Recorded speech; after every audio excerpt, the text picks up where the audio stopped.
Welcome to Sleepless Ancient Odyssey. The day is done. It is time now to let the noise of your world fade into silence. Find your most comfortable position, and for the next few moments simply relax. Tonight's Odyssey is about to begin.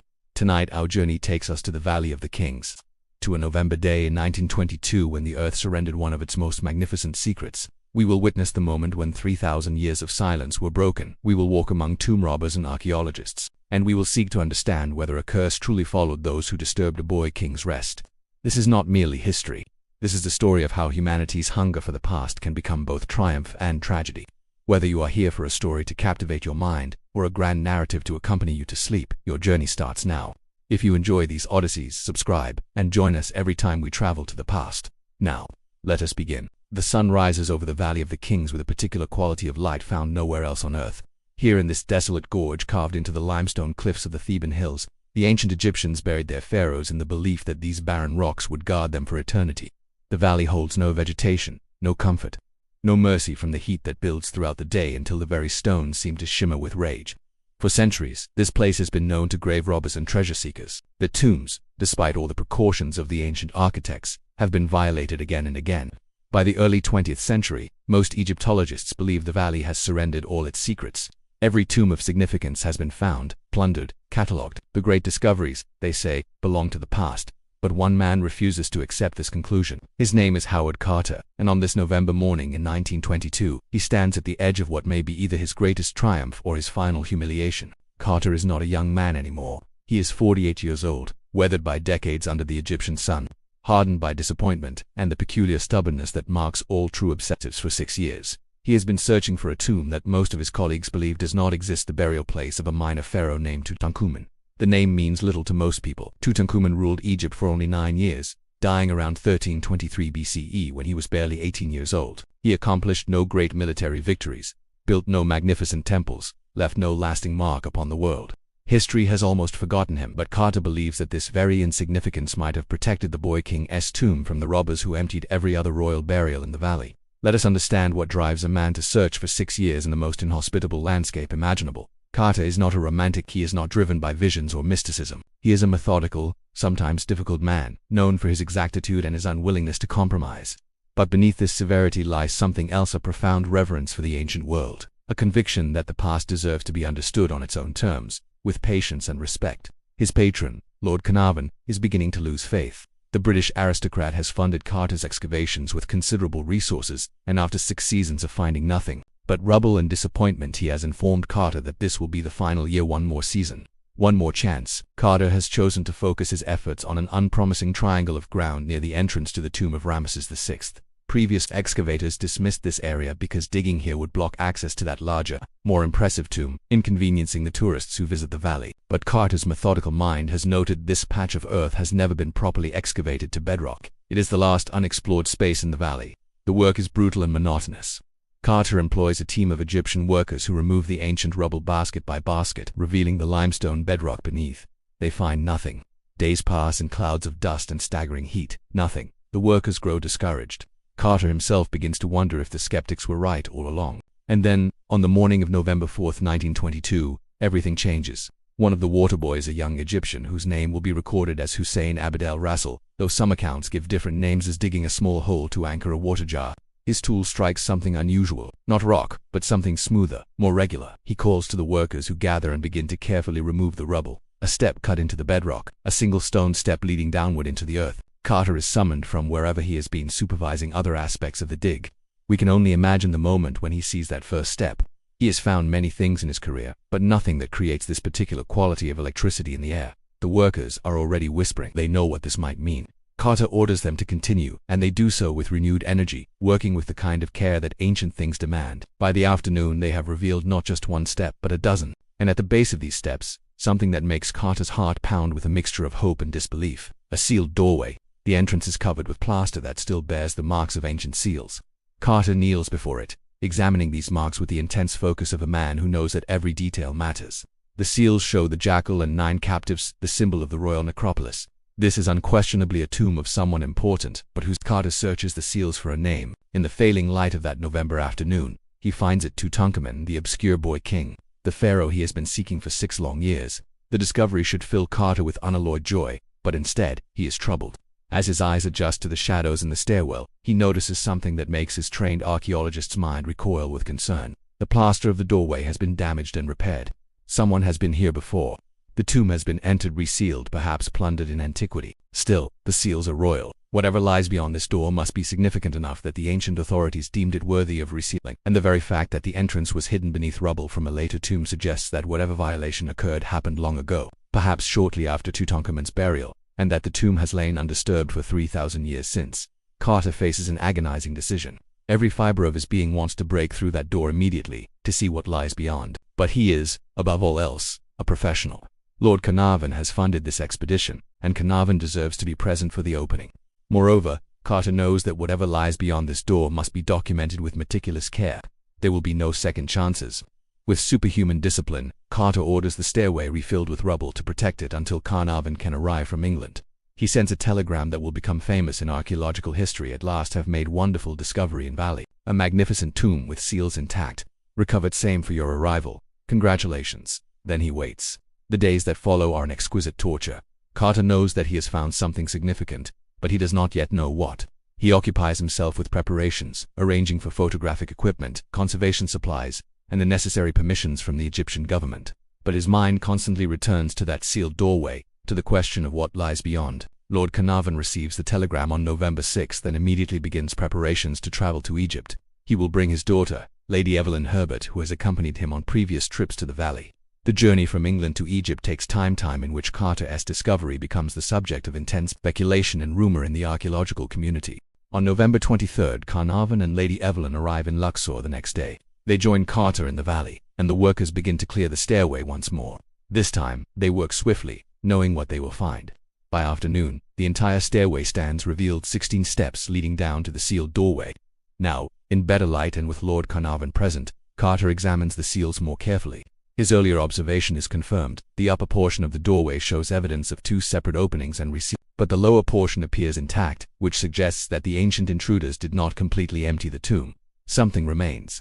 Carter's hands are steady as he begins to remove the stones blocking the doorway. Behind them lies a passageway, roughly 10 feet long, filled from floor to ceiling with limestone chips and rubble. This fill also shows evidence of ancient intrusion and repair. Someone tunneled through, and someone else filled the tunnel in. The workers begin the laborious task of clearing this passage, working by lamplight in the confined space. The temperature in the tunnel is stifling. The air is thick with dust and the peculiar scent of ancient, undisturbed earth. As they near the end of the passage, another doorway comes into view. This one, like the first, bears seals. The seal of Tutankhamun appears multiple times, now accompanied by the seal of the royal necropolis. And this door, too, shows evidence of violation and repair. Carter's hope that the tomb might be intact begins to fade. Surely, if robbers breached both doorways, they must have succeeded in stealing whatever treasures lay beyond. But there is only one way to know. It is now November 26, 1922. 3 weeks have passed since that waterboy's tool struck stone. Carter stands before the second sealed doorway with Lord Carnarvon, Lady Evelyn, and a few trusted assistants. The moment they have all been anticipating has arrived. Carter takes up an iron rod and begins to make a small opening in the upper left corner of the doorway. The others watch in breathless silence. As the hole widens, Carter lights a candle to test for foul gases that might have accumulated in the sealed chambers. Such gases could extinguish the candle, or worse, extinguish the lives of those who enter. The candle burns steadily. The air beyond is stale but not poisonous. Carter enlarges the hole slightly and brings the candle closer, peering into the darkness beyond. At first he can see nothing. The hot air escaping from the chamber causes the candle flame to flicker wildly. Then, as his eyes adjust, the darkness begins to resolve into shapes, golden shapes. Everywhere the glint of gold. Lord Carnarvon, standing just behind him, can bear the suspense no longer. "Can you see anything?" he asks. Carter's reply will echo through history. "Yes, wonderful things." In this moment, Carter is looking at something no human eyes have seen for more than 3,000 years.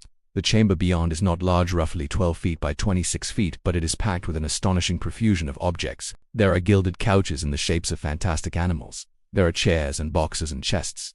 There are alabaster vases and wooden statues. There are chariots, disassembled and stacked against the walls. And everywhere, the gleam of gold. The chamber appears to be in a state of considerable disorder. Objects are piled haphazardly, some overturned, some clearly disturbed.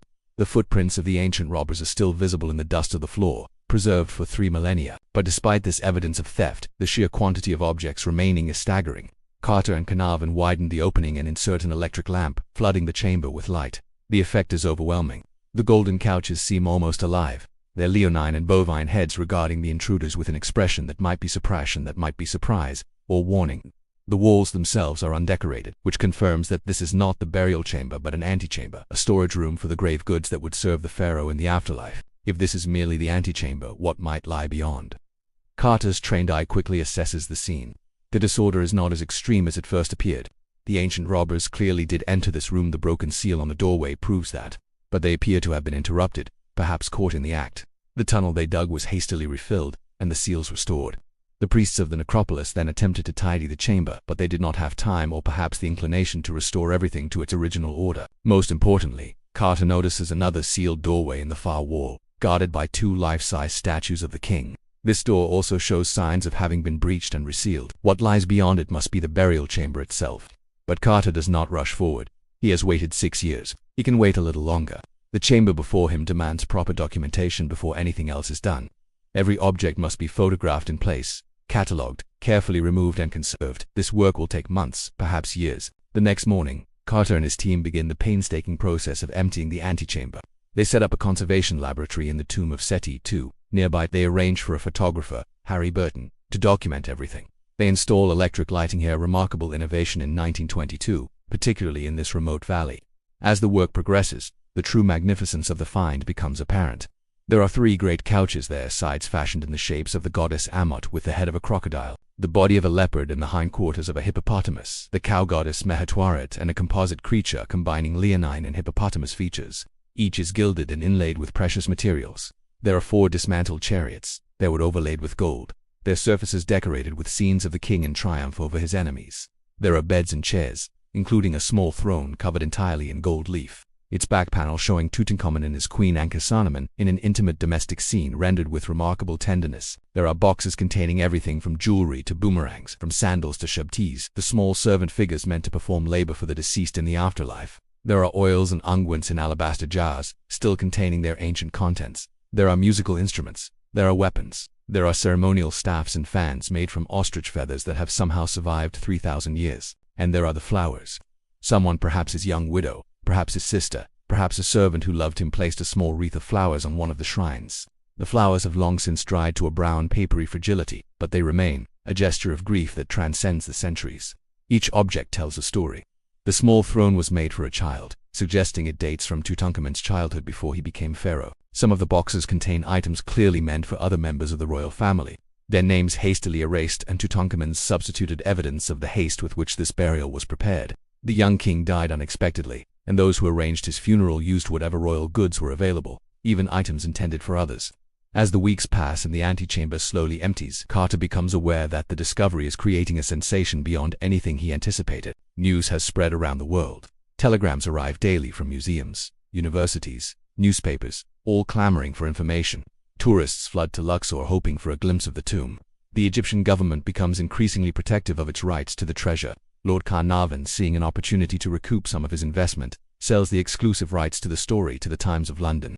This decision will create enormous resentment among other journalists and will complicate Carter's relationship with the Egyptian authorities. But in late 1922, as the last objects are being removed from the antechamber, such problems still lie in the future. Carter's focus remains fixed on that sealed doorway guarded by the 2 statues of the king. Beyond it must lie the burial chamber. And in that chamber, if the tomb has not been completely plundered, might rest the mummy of Tutankhamun himself, surrounded by treasures that dwarf even the magnificence of the antechamber. The official opening of the burial chamber is scheduled for February 17, 1923. But before that date arrives, something happens that will cast a shadow over everything that follows. February in Egypt is the season when the weather turns most pleasant. When the crushing heat of summer has not yet returned but the chill of winter has passed, it is the time when Europeans find the climate most agreeable, when the hotels of Luxor fill with travelers seeking sunshine and antiquities. On February 16, 1923, a party of distinguished guests assembles in the Valley of the Kings for the official opening of the burial chamber. There are Egyptian officials, British dignitaries, archaeologists, and chosen members of the press. Lord Carnarvon is present, of course, and Lady Evelyn. Carter has prepared everything with his characteristic meticulousness. At 3 o'clock in the afternoon, in the presence of 20 witnesses, Carter begins to remove the stones blocking the doorway between the antechamber and the burial chamber. The work proceeds slowly, carefully. Each stone is numbered and documented. Behind the blocking there is more rubble fill, which must also be removed. By early evening the doorway stands open. Carter and Carnarvon peer into the darkness beyond. At first, they can make out nothing but a wall of gold, blocking the entire doorway. As their eyes adjust and lamps are brought forward, they realize they are looking at the side of an enormous gilded shrine that nearly fills the entire burial chamber. The shrine walls are covered with protective symbols and texts from the Book of the Dead. The doors at its eastern end are closed and sealed. The burial chamber itself measures only about 20 feet by 13 feet, but the gilded shrine within it is so large that only a narrow passage remains between the shrine and the chamber walls. The ceiling above is painted deep blue and scattered with golden stars, a representation of the night sky, the realm through which the sun god Ra travels during the hours of darkness. Inside that shrine surely must rest the sarcophagus of Tutankhamun, and inside the sarcophagus, his mummy. The young king who died more than 3,000 years ago, who was mourned by a kingdom and then forgotten by history, lies mere feet away from the 20th century archaeologists who have sought him for so long. But the opening of the shrine must wait. The burial chamber is too small, too crowded for the safe removal of the shrine doors. Carter decides they must first investigate a small room opening from the burial chamber, the room they will later call the treasury. This chamber is slightly smaller than the burial chamber and packed with even more precious objects. Here stands a gilded wooden canopic shrine guarded by 4 protective goddesses, their arms outspread in eternal vigilance. This shrine contains the canopic jars that hold Tutankhamun's mummified internal organs. There are model boats meant to transport the king through the afterlife. There are more statues, more boxes, more evidence of a burial prepared in haste but with profound love. The official opening is judged a tremendous success. The photographs taken that day show Carter and Carnarvon peering into the burial chamber, their faces expressing a mixture of awe and satisfaction. They have achieved something remarkable, something that will change archaeology forever. But triumph and tragedy often walk hand in hand. In the days following the opening, Lord Carnarvon is bitten on his left cheek by a mosquito. It is a trivial injury, the kind of minor annoyance that plagues all visitors to Egypt. Carnarvon thinks nothing of it. A few days later, while shaving, he accidentally cuts open the mosquito bite. Still, it seems insignificant. But the wound does not heal properly. It becomes infected. Carnarvon begins to feel unwell, feverish. He travels to Cairo, seeking better medical attention than is available in Luxor. His condition worsens. By early April, Carnarvon is seriously ill. The infection has spread. He develops pneumonia. His doctors are concerned but not yet alarmed. Such infections can usually be treated, even in 1923. But Carnarvon's health continues to deteriorate. He is 66 years old, and his constitution has never fully recovered from a serious car accident years earlier. On April 5, 1923, at 1:55 in the morning, Lord Carnarvon dies in Cairo's Continental Hotel. The cause is officially listed as blood poisoning resulting from the infected mosquito bite, complicated by pneumonia. It is a medical explanation, rational and supported by evidence. Carnarvon's doctors are not surprised by his death. Infections of this nature can and do kill, particularly in an era before antibiotics. But the timing of Carnarvon's death, occurring less than 2 months after the opening of the burial chamber, ignites something in the public imagination. Newspapers around the world seize upon the story. A British peer has died shortly after disturbing an ancient tomb. Could this be coincidence, or could it be something else? The rumors begin almost immediately. Some claim that at the exact moment of Carnarvon's death, all the lights in Cairo went out. A claim that, like many elements of this story, cannot be verified but refuses to die. Others report that Carnarvon's dog, back in England at Highclere Castle, howled and dropped dead at the same hour his master expired. Again, a story with no reliable confirmation, but one too dramatic to be ignored. And then there is the matter of the curse. Let us speak plainly about the so-called curse of the Pharaohs, for it is here that truth and fiction become so entangled that separating them requires patience and care. No curse was found inscribed in Tutankhamun's tomb. This is a fact that bears repeating, because the myth of a written curse has taken on a life of its own. Repeated so often that many people assume it must be true. There was no inscription warning that death shall come on swift wings to him who disturbs the peace of the king. This dramatic phrase, often attributed to Tutankhamun's tomb, appears to have been invented by a novelist or journalist seeking to add drama to an already dramatic story. However, curses inscribed on tombs were not unknown in ancient Egypt. Earlier tombs do contain warnings against disturbing the dead, though these are typically focused on maintaining the tomb's integrity and ensuring that offerings continue to be made. They threaten the violator with judgment before the gods, not with immediate supernatural retribution. And Tutankhamun's tomb, prepared in haste and filled with repurposed funerary equipment, appears to have been spared even these conventional threats. But the absence of an actual curse did nothing to stop the proliferation of the myth. In the days and weeks following Carnarvon's death, newspapers began to compile lists of people connected with the tomb who had suffered misfortunes. Some of these accounts were accurate, some were wildly exaggerated, some were complete fabrications. We must ask ourselves, why did this story take hold so powerfully? What need did it serve in the public imagination? The answer lies partly in timing. The 1920s were a decade caught between two worlds. The Great War had ended only a few years earlier, shattering the Victorian certainty that progress and reason would inevitably triumph. Millions had died in circumstances that seemed senseless, their deaths attributed not to divine will or human valor but to the mechanical indifference of modern warfare. The survivors were left to navigate a world that felt simultaneously more modern and more uncertain than anything their parents had known. Into this environment came the discovery of Tutankhamun's tomb, a glimpse into a world of absolute monarchy, of god-kings who commanded resources beyond imagining, of a civilization that believed death was merely a transition to another form of existence. The treasures of the tomb were spectacular, yes, but they also represented something more, a reminder that other ways of understanding the world had existed, other systems of meaning and belief. And then, just as the modern world was beginning to claim this ancient treasure for its museums and its knowledge, one of the principal discoverers died. The symbolic resonance was irresistible. Perhaps there were forces that scientific rationalism could not explain. Perhaps disturbing the dead did carry consequences.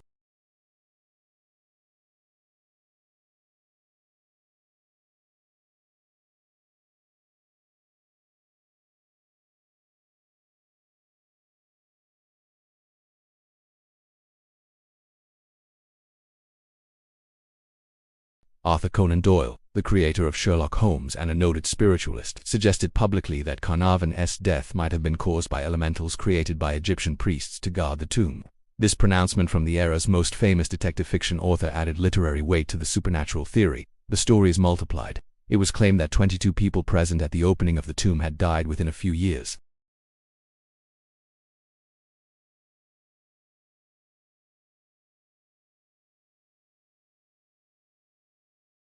Let us consider the actual facts with the same methodical care that Carter brought to his excavation. Of the approximately 58 people known to have been present at various key moments of the tomb's opening,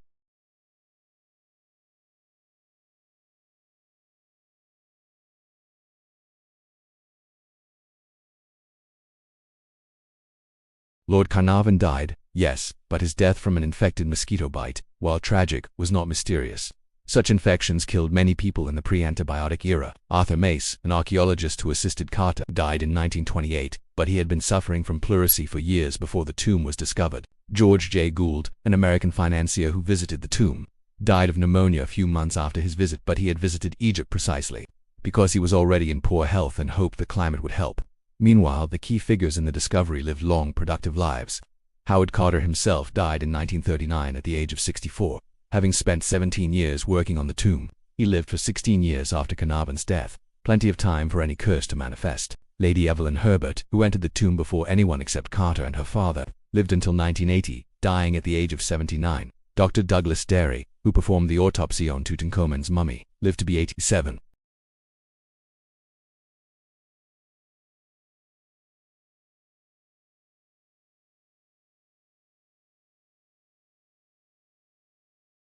This omission reveals the essentially colonial and class-based nature of the curse mythology. Yet the myth persisted, and indeed persists to this day. Why? Perhaps because we want our stories to have meaning, to have consequences.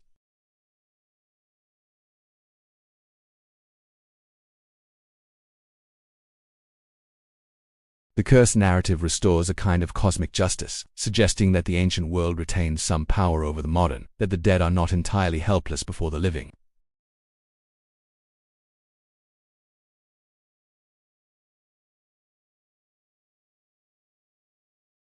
The curse narrative provided a compelling connection, one that seemed to explain otherwise random tragedy. And there is a deeper truth embedded in the curse story, even if it is not a literal truth.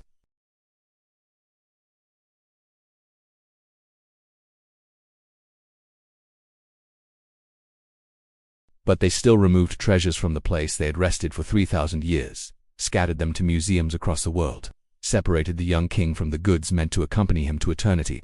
The curse myth might be fiction, but it expresses a genuine ethical question. What right do we have to disturb the dead? What right do modern nations have to claim the treasures of ancient civilizations?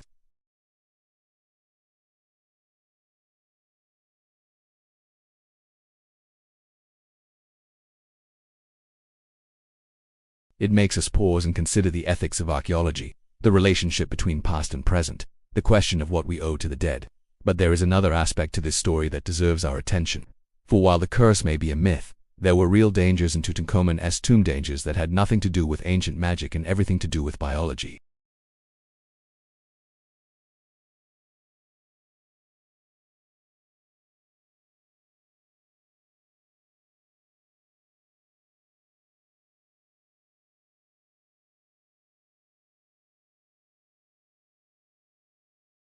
Fungi, bacteria, and molds accumulate in such environments, feeding on the organic materials left with the dead, the wood of furniture, the linen of wrappings, the oils and unguents in jars, even the mummified flesh itself. Some of these organisms produce toxic compounds. Aspergillus flavus, a fungus commonly found in ancient tombs, can cause serious respiratory problems and allergic reactions.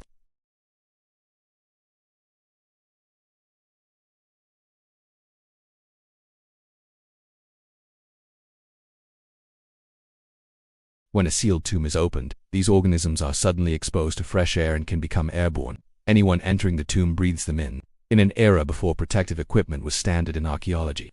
Before the dangers of biological contamination were fully understood, archaeologists routinely exposed themselves to these hazards. Could this explain some of the deaths attributed to the curse? Possibly.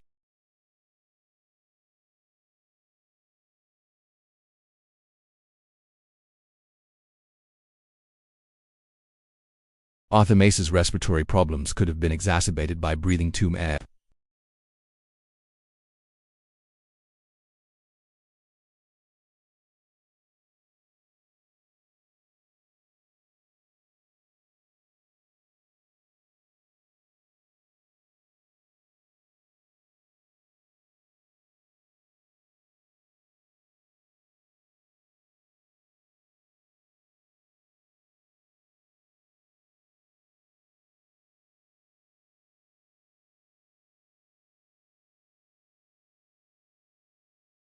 Carter worked under tremendous pressure, knowing that the eyes of the world were upon him, that any mistake could damage irreplaceable artifacts, that he was responsible for properly documenting and conserving the most significant archaeological discovery of the age. Such stress takes a toll. So there were real dangers in Tutankhamun's tomb, but they were the dangers of biology and environment, not of ancient curses.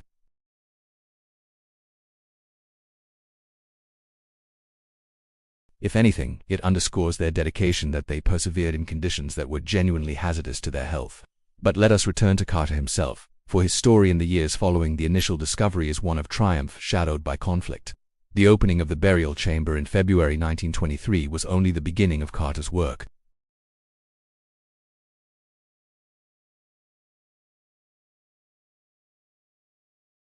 After Carnarvon's death, Carter found himself in a difficult position. Carnarvon's heirs were uncertain about whether to continue funding the excavation. The Egyptian government, growing increasingly nationalistic in the early 1920s, was asserting greater control over archaeological work in the country. The exclusive contract with the Times of London had created resentment among other journalists, who felt shut out of the story of the century. Carter's own personality did not help matters. He was exacting, stubborn, and unwilling to compromise on matters he considered essential. He made enemies easily. He could be dismissive of Egyptian officials, an attitude that reflected the colonial mindset of his era but which created practical problems as Egypt moved toward independence. In February 1924, relations between Carter and the Egyptian government reached a crisis. The government insisted on bringing groups of officials and their wives to tour the tomb. Carter, concerned about protecting the artifacts and maintaining proper working conditions, refused. The Egyptians responded by revoking his excavation permit and locking him out of the tomb for nearly 2 years. The tomb stood closed while Carter and the Egyptian authorities negotiated. During this time, Carter lectured abroad, raising funds and building public support for his cause. He wrote articles defending his position. He cultivated relationships with influential figures who might intercede on his behalf. Finally, in January 1925, a compromise was reached. Carter apologized for his confrontational behavior. The Egyptian government agreed to reinstate his permit. Work resumed. The task before Carter was monumental. The gilded shrine in the burial chamber was actually the outermost of 4 nested shrines, each one fitting inside the next like Russian dolls. Each shrine had to be carefully dismantled, documented, and removed before the next could be revealed. The work required precision and patience. The shrines were heavy, fragile, and fitted together with such exactitude that separating them without damage required enormous care. Inside the innermost shrine, Carter found the sarcophagus, a massive quartzite box with a lid of pink granite. The sarcophagus had been damaged in antiquity, its lid cracked, perhaps during the burial itself. Within the sarcophagus were 3 coffins, nested one inside another. The outer 2 were made of wood covered in gold leaf. The innermost was solid gold, weighing over 110 kilograms, and inside that final coffin, wrapped in linen bandages that had fused into a solid mass after 3,000 years, lay the mummy of Tutankhamun himself. The unwrapping of the mummy in November 1925 was a moment of profound significance.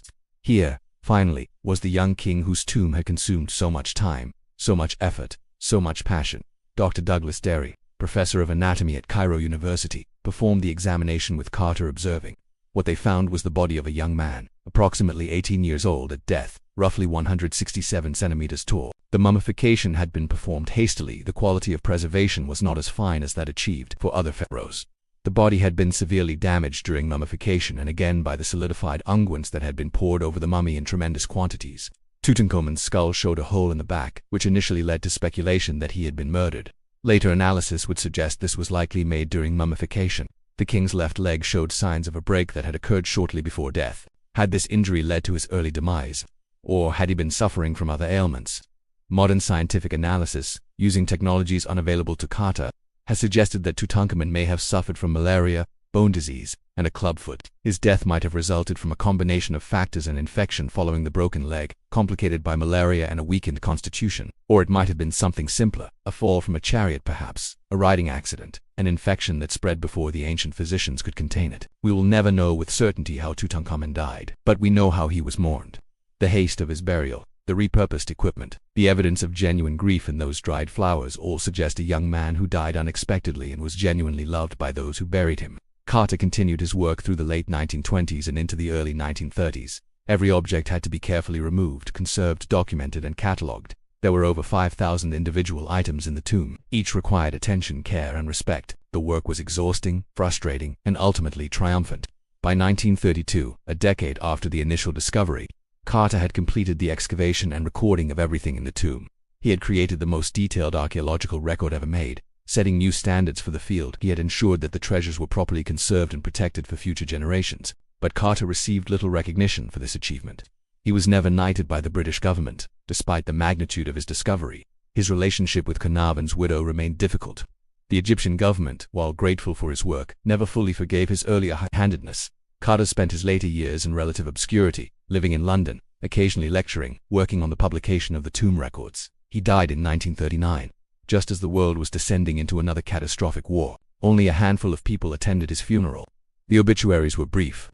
The man who made the greatest archaeological discovery of the 20th century passed from the world with little fanfare, but his legacy endures.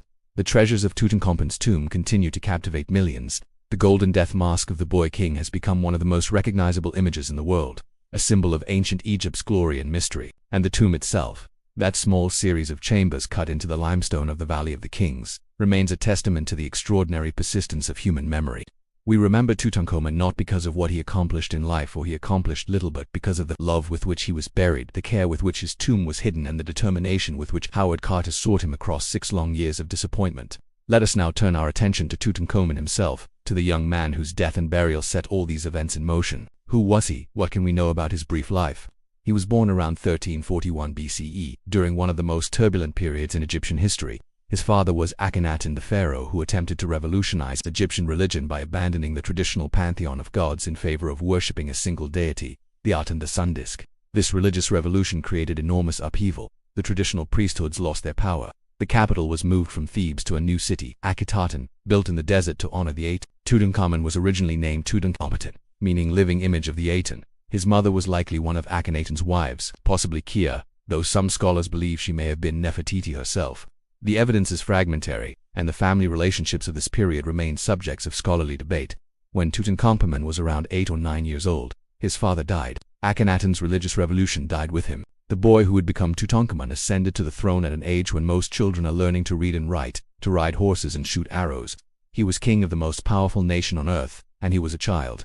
The early years of his reign were managed by advisors. Chief among these were an elderly courtier who may have been related to the royal family, and Horemheb, a military commander. These men guided the young king through the restoration of the traditional religious order. The capital was moved back to Thebes. The Aten was abandoned in favor of Amun and the old gods. Even the young king's name was changed from Tutankhamun to Tutankhamun, from living image of the Aten to living image of Amun. Imagine being this child. Imagine having the fate of a nation placed upon your shoulders before you are old enough to understand what it means. Imagine being surrounded by advisors who may or may not have your best interests at heart, who use your name and authority to reverse your father's legacy, who make decisions in your name that you may or may not agree with. The inscriptions from Tutankhamun's reign speak of restoration. Temples that had fallen into ruin during Akhenaten's revolution were rebuilt. Priesthoods were reinstated. Traditional festivals were celebrated once more. Whether the young king personally directed these restorations or merely assented to what his advisors proposed, we cannot know. but his reign became synonymous with the return to normalcy, the healing of the wounds his father had inflicted upon the nation. Tutankhamun married his half-sister Ankhesenamun, who was a few years older than he. This may seem strange to modern sensibilities, but sibling marriage was not uncommon in the Egyptian royal family, where maintaining the purity of the bloodline was considered essential. The images of the royal couple that survive show genuine affection between them. The famous golden throne depicts them in an intimate moment, Ankhesenamun touching her husband's shoulder while he sits relaxed before her. The gesture is tender, human, preserved in gold. The couple had at least 2 children, both daughters, both stillborn.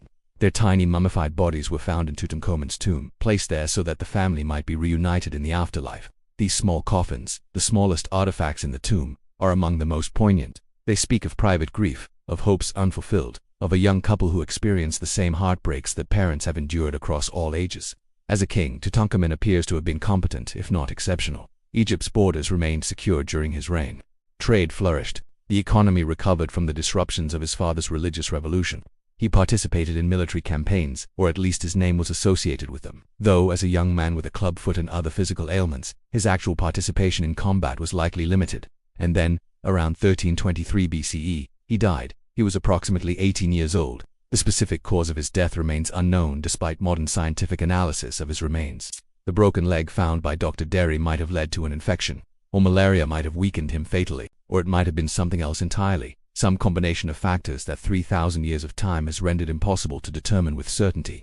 What we can know is how his death was received. The burial equipment, hastily assembled, included items intended for other members of the royal family. The small size of the tomb suggests it was not originally intended for a king. Perhaps Tutankhamun died before his grand royal tomb was completed, and he had to be buried in a smaller tomb intended for a noble. The haste speaks of unexpectedness of a court scrambling to provide proper burial for a king who died too young. After Tutankhamun's death, his widow Ankhesenamun disappears from the historical record. Some evidence suggests she tried to maintain her position by marrying I, the elderly advisor, who became pharaoh after Tutankhamun. But within a few years, she too was gone, her fate unknown. I ruled for only 4 years before dying himself. He was succeeded by Horemheb, the military commander, who set about erasing the memory of the Amarna period, the era of Akhenaten's religious revolution and its aftermath. Horemheb removed Tutankhamun's name from monuments, claiming credit for the restoration works himself. He destroyed records of Akhenaten's family. He attempted to return Egypt to the glory of the earlier dynasties, before the disruption. In this effort, Horemheb largely succeeded. For 3,000 years, Tutankhamun was forgotten. His name appeared on a few king lists, but nothing marked him as significant. He became a footnote, if that, in the long history of the pharaohs. And yet, paradoxically, this very obscurity protected him. The great pharaohs Ramesses II Seti I, Thutmose III were buried in magnificent tombs that attracted robbers throughout antiquity. Their mummies were eventually removed from their tombs by priests trying to protect them, and were hidden in caches where they were found by archaeologists in the 19th century. Stripped of their treasures, their graves long since emptied. Insignificant Tutankhamun rested undisturbed. His tomb was robbed shortly after his burial, but the robbers were caught, and the tomb was resealed. Then the entrance to the tomb of Ramesses VI was cut into the hillside directly above it, and the rubble from that excavation buried Tutankhamun's entrance. For 3,000 years, no one knew it was there, until a water boy, digging a hole for his jar, struck stone. Let us spend time among the treasures themselves, for they deserve our attention not merely as gold and precious stones, but as windows into a lost world. The golden mask that covered Tutankhamun's face has become perhaps the most iconic object from ancient Egypt. It weighs over 10 kilograms and is made of gold inlaid with colored glass and semi-precious stones. The young king's face, rendered in idealized form, gazes out with the characteristic almond-shaped eyes of Egyptian art. On the forehead are the protective goddesses, the vulture and the cobra, representing Upper and Lower Egypt. The blue stripes of the headdress are made of lapis lazuli, imported from Afghanistan, thousands of miles away. But the mask is more than beautiful. It served a specific religious function. The Egyptians believed that the mask would allow the deceased their life force or spirit to recognize the body and return to it. The mask presented Tutankhamun not as he was in life, but as he would be in death, transformed, perfect, eternal. The golden coffins that contained his mummy tell a similar story. The innermost coffin, solid gold, shows the king as Osiris, the god of the afterlife, with crossed arms holding the crook and flail, symbols of royal authority. The coffin is not just a container but a promise Tutankhamun will become Osiris, will be reborn, will live forever. The 4 miniature coffins found inside the canopic chest are equally remarkable. These tiny golden coffins, each no more than 40 centimeters long, held Tutankhamun's mummified internal organs. Each is a perfect work of art in miniature, showing the same care and craftsmanship as the full-sized versions. Even the king's liver and stomach and intestines were worthy of golden protection. The chariots speak of a young man's life, of his role as warrior and hunter. They are lightweight, designed for speed, their wooden frames covered in gold leaf and decorated with scenes of conquest. One shows Tutankhamun trampling Egypt's traditional enemies, another depicts him hunting, his bow drawn, pursuing animals through the desert. These chariots were not merely symbolic, they show where from actual use. Tutankhamun rode these vehicles, felt the wind in his face as they bounced across the sand. The bows and arrows found in the tomb range from child-sized weapons to full-sized bows requiring considerable strength to draw. They trace Tutankhamun's growth from boy to young man, from prince to king. Some are ceremonial, too elaborate for practical use. Others are working weapons, their wood showing the marks of use. The throne, covered in gold and inlaid with colored glass, silver, and stones, shows Tutankhamun in a moment of domestic intimacy with his queen. She stands before him, her hand on his shoulder, touching a collar. He sits relaxed, one arm draped over the chair's arm. Behind them, the rays of the sun disk the autumn reach down, each ray ending in a tiny hand. This is one of the few objects in the tomb that was not modified after Tutankhamun abandoned his father's religious revolution. It preserves a moment from the Amarna period, a reminder of the world in which the young king grew up. The alabaster vessels are marvels of craftsmanship. Some are carved so thin that they are translucent when held to the light. One alabaster lamp, carved in the shape of a lotus flower, would have glowed softly when oil lamps were placed inside it, the light filtering through the thin stone petals. These vessels were not made for the tomb, they were used in life, held the oils and perfumes and unguents that Tutankhamun used daily, and then were included in his burial so he could continue to use them in eternity. The shabdist, the small servant figurines number in the hundreds. Egyptian belief held that the deceased would be called upon to perform labor in the afterlife, working in the fields of paradise. The shabdist would answer this call in the king's place. They are made of various materials: wood, stone, faience sand. Each is inscribed with spells that would bring them to life when needed. They represent an entire workforce, an army of servants to labor on the king's behalf forever. There are beds and headrests, clothing and sandals, games and musical instruments. There are fans made from ostrich feathers, their handles covered in gold. There are walking sticks and staffs, including some from Tutankhamun's childhood, before he became king. There are gloves in a leopard skin, ritual objects whose exact purpose we can only guess at. And there are the magical objects, amulets and talismans, figures of protective deities, scrolls inscribed with spells from the Book of the Dead. These objects reveal the spiritual beliefs that governed every aspect of ancient Egyptian life. The journey through the afterlife was perilous, filled with demons and obstacles. The deceased needed protection, needed guidance, needed magical assistance to navigate the underworld and be reborn. Every object in the tomb was there for a reason. Nothing was included arbitrarily. Each item had a purpose in the complex theology of death and rebirth that the Egyptians had developed over millennia. The chariots would allow Tutankhamun to ride through the afterlife. The boats would transport him on celestial waters. The food offerings would sustain him. The magical texts would protect him. The beautiful objects would surround him with the same luxury he had enjoyed in life. The tomb was not a museum, it was not a treasure vault. It was a machine designed to ensure Tutankhamun's eternal life, and every component had a function in that design.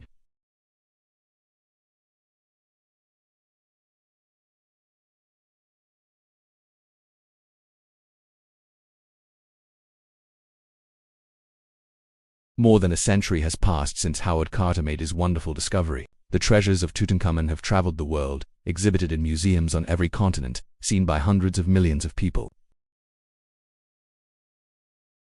But of archaeology itself, of the romance of discovery, of the enduring power of the past to captivate the present.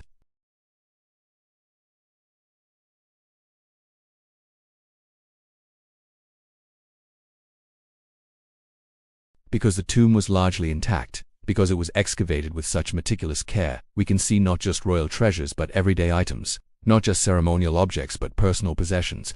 We can trace Tutankhamun's life from childhood to kingship through the objects he used. We can see what he ate, what he wore, what he valued enough to take with him into eternity. The discovery revolutionized archaeology.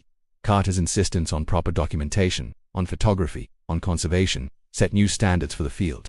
Before Tutankhamun, many excavations were little better than treasure hunts.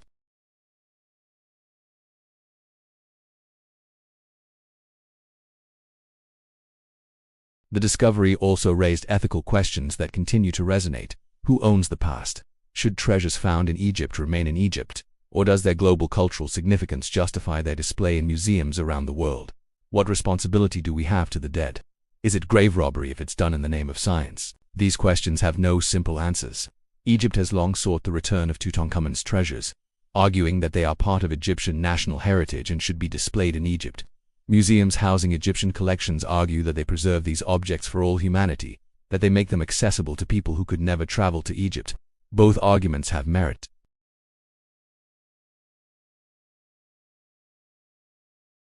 The curse has become a cautionary tale about the power of media to create and perpetuate myths.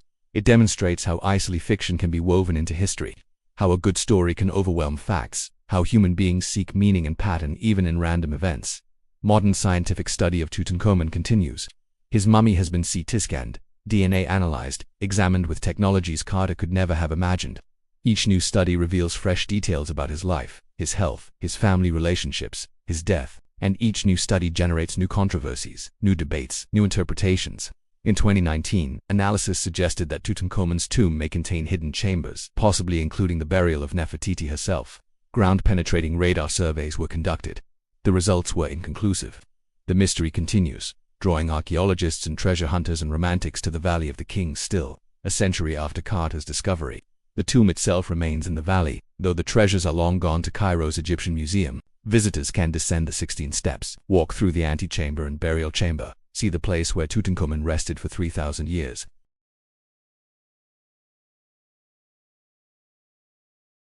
The golden mask, the thrones, the chariots, the magical objects all are elsewhere, displayed under glass, photographed by millions, studied by scholars, their meanings debated and reinterpreted with each generation. And Howard Carter, his reputation has been rehabilitated, where once he was seen as difficult, obsessive, perhaps even piratical in his determination to claim the tomb's treasures for study.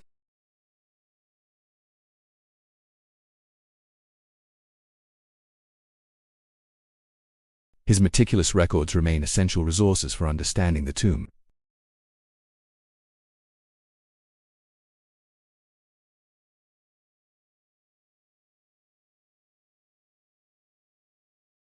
He had hoped to publish a comprehensive, detailed account of every object, every observation, every phase of the excavation. He completed only 3 volumes before his death. The full record remains scattered through museums, archives, and private collections, waiting for scholars to piece it together. Each generation finds something new in it, asks different questions, draws different conclusions.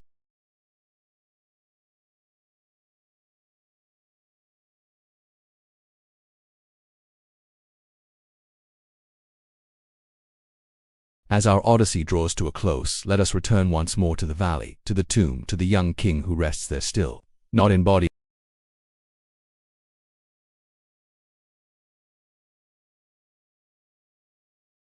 Imagine, one final time, the moment when Tutankhamun was laid to rest. It is 1323 BCE, a time as remote from us as we are from Carter's discovery.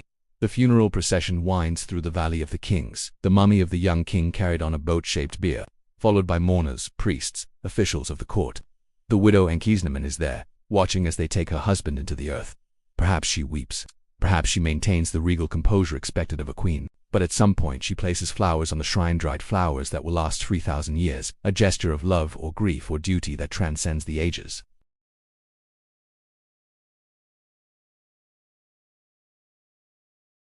They touch the mummy's lips with sacred instruments, speak the necessary spells, make the required offerings.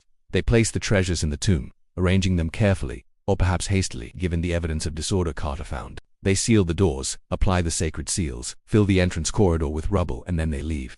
The workers who dug the tomb, the priests who performed the rituals, the mourners who said farewell all depart. The sun sets over the valley, rises again the next morning, sets and rises through countless cycles. Days become years, years become centuries. Centuries become millennia. Inside the tomb, Tutankhamun waits. The golden mask covers his face.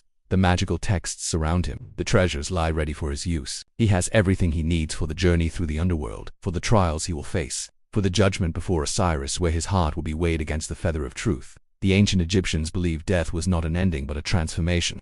The deceased would travel through the night, would face demons and challenges, would be tested and judged. If found worthy, they would be reborn, would join the gods, would live forever in paradise. The tomb was not a prison but a chrysalis, a place of transformation where the mortal became immortal. Did Tutankhamun achieve this transformation? Did his spirit navigate the perils of the underworld? Did he speak the correct spells, pass the correct tests, receive the correct judgment? We cannot know. The ancient beliefs cannot be verified or falsified by archaeological evidence.